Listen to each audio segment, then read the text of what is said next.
Out of your recent guys, you've been taking out some legends. So that being said, where does O'Malley fit in the competition of your last, say, 3 or 4 fights?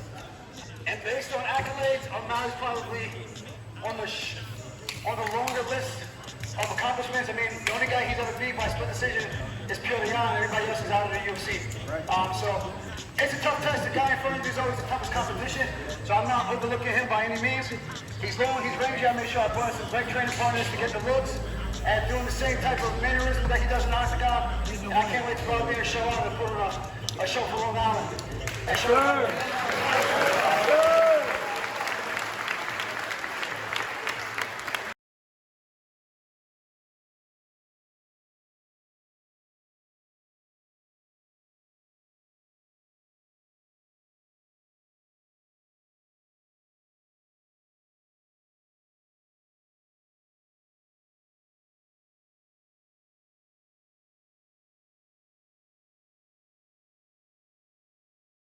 But we'll see. We'll see what the energy is like. We'll see how the fight goes. I know he's probably going to be looking to grab the cage by any means necessary to try to keep the fight standing. So, yeah. I got to make sure I wear some binoculars so he don't poke me in the eyes. There's a call that maybe you've been forced into taking this fight by like looking at you guys or John Adams says, what's your take on that? See, I don't like using the word force, but it was decided before I had an opportunity to discuss my health and things like that. But then after I had an opportunity to talk to Hunter and kind of clear the air with everything, they did some good things behind the scene which made it more comfortable for me to oblige. And when I looked at the positives, man, it's my second main event. It's against a very, very big name who's got a bunch of Instagram followers, that kids that play Fortnite all day long. So it's a good opportunity to showcase my skill set to those younger crowd, take all his little fans.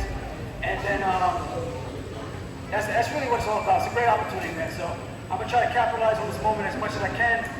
Try to have my breakout fight and put on for Long Island once again. Yeah. How's dieting and nutrition been during this time? Do you miss pizza? Definitely miss pizza. I haven't had a slice of pizza in like 4 weeks. So definitely crushing some pizza. Gonna crush some oxtail, some rice and peas. Cannot wait to bust out something nice after this fight. We'll do that all after. Let me get my man. Is Merab gonna take Sean O'Malley's jacket again? We're still holding that jacket captive. So if he wants it back, he has to come get it in August 19th.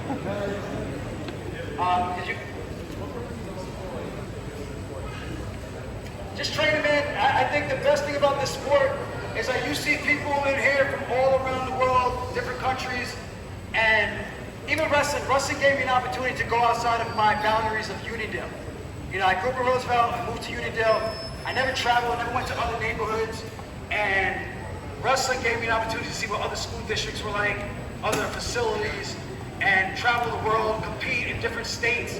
And then when I started fighting, it exploded even more. I've been to Australia, I've been to Poland, Bali. I've been to all these amazing places, met so many people around the world, and I would never have had that opportunity if it wasn't for fighting. So I truly do believe wrestling saved my life, and MMA is something that I'm truly grateful for, and I never take it for granted, because if I wasn't doing this, you guys probably more than likely wouldn't be here right now. You know what I mean? So I think this is what it's all about, having these.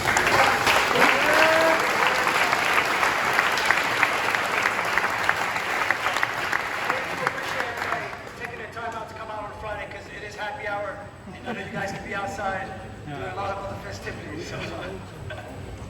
It's no question you have the best corner in the UFC. How much do these guys mean to you? Oh, these guys mean everything. I look at it as this is who I started with, man. Like, yeah, I started upstate New York, but I think my career really started to take off when I came down here and had a good training facility with people that were actually in it to win it. You know, before obviously all the injuries, I was like one of my main training partners. At Pat DeFranco, Johnny Bowman, Anthony Jenkins, all these tough Long Island guys. And then you kind of see the phases of new faces coming in, new people that were aspiring to be like us as we started to become the upperclassmen, looking up to guys like Wyman, Delonte. So these guys are everything for me. You know, having these guys as mentors, coming out with me to these fights, they give up their weekends, they give up their time, they put extra work in with us, sometimes on Sunday nights. And And I think that's what it's all about, man. We truly do work hard, and I think that's why we've had the success that we had in such a short amount of time, and with such I don't think we have the greatest resources, but I mean, this is what a gym is. We've got a cage, we've got the mats, and we got people with good attitudes and that come in and that work hard. Go, champ! Go, champ! Go, champ! How do you feel about your opponents, including Sean, relying on you to have a bad weight cut? I think if Sean is hoping for me to have a bad weight cut, that is the worst game plan or hopeful, wishful thinking to have to become a UFC champion. If your goal is to win a belt by fighting someone at their weakest, then that says a lot about his character and who he is as a man. I want to fight you at your best.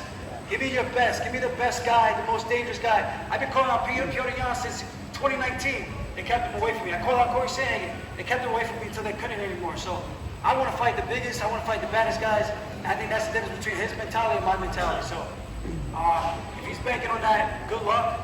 I'll see him on the scale, 135 championship weight, easy, all day long.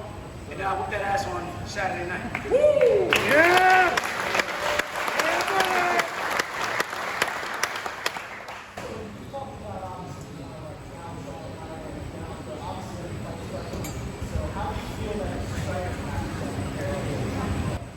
I think Sean's got good striking. I think my striking is a little more unorthodox. He's got like long, rangy attacks. But I think my timing is good. I think my rhythm is hard to predict. And I know I'm strong. If he hits that black line in that canvas and he puts his back on that cage, I'm taking his ass down. And I think it's not a matter of the first time. It's just a matter of when, in my personal opinion. I get him down one time, that fight can be over. So good luck to him. May the best man win.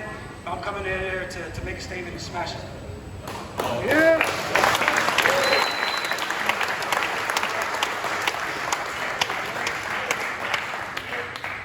Is O'Malley the most dangerous fighter right now? I think the guy in front of you is always the most dangerous. He's had a lot of time to prepare for a grappler. I beat his grappling coach in a fight already, Tiquinho Mendez, who is a two-time ADCC world champion. So let's see if O'Malley can take some lessons from him, keep the fight standing, or maybe do something better than his coach. But in my personal opinion, he's going to be the toughest test to date. He's got good tools, he's fast, he's got good reflexes. He used to play basketball, so he's got some quick like little feints and things like that. So I got to just make sure I'm sharp, see the shots coming, make him miss, close the distance, climb his back like a tree, and just strangle that motherfucker. I don't know. I don't give a shit. I'm focused on me. What do you think is the better striker, Yan or O'Malley? I think they're relatively even. I think it's just different in the sense of physique. It's like playing a guy in basketball who isn't very good, but he's 7 foot tall, you know? So it's a little bit different. He's got the range over, he's 5'11", fighting guys that are 5'5". It's easy to look like a genius like that, to see how he looks when he fights someone with just as much of a reach as him, and almost, not as tall, but a lot stronger than him. So we'll see what that fight looks like. We get some new guys. We give them a man in the back. Yep. What's up, Aljo?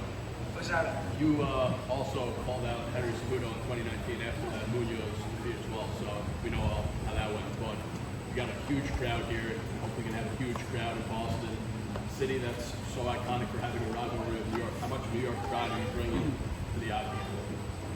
We'll see. I think New York is going to pack the crowd. We might have some fights in the crowd, man. There might be some New York Yankees versus the Boston Red Sox. I mean, there's going to be a little bit of butting heads with the Irish crowd and the New York crowd, so we'll see what's up. I'm excited for that. I know a lot of my New York guys are coming out. They're going to show up, and I can't wait.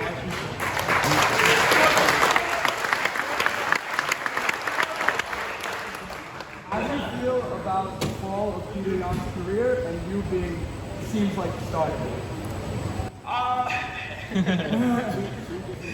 Hey, this is what happens when you call people to zero. You gotta show respect.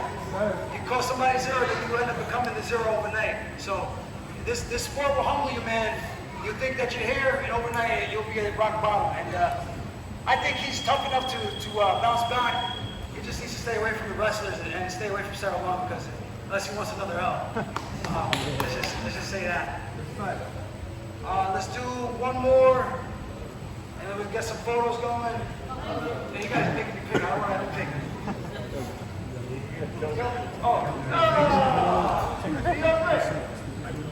What's up? You spoke about the survey. It might be but Obviously, headliner spots. Do you feel underappreciated? You know, I try not to even think about that, man. At the end of the day, I'm comfortable in my own skin. Let me speak for themselves. 10, 20 years from now, people look at the records, they're not going to say, oh, that was a close fight, he didn't deserve to win. It's just going to say, and that's all I care about. At the end of the day, what Dominic Toretto say, doesn't matter if you win by an inch or a mile, win is a win. So if you beg me, put the money up, and I get the W, that's what it's all about. So whether or not it's about getting the respect or feel underappreciated, numbers don't lie. So at the end of the day, people can say whatever they want. If you got a problem, do something about it.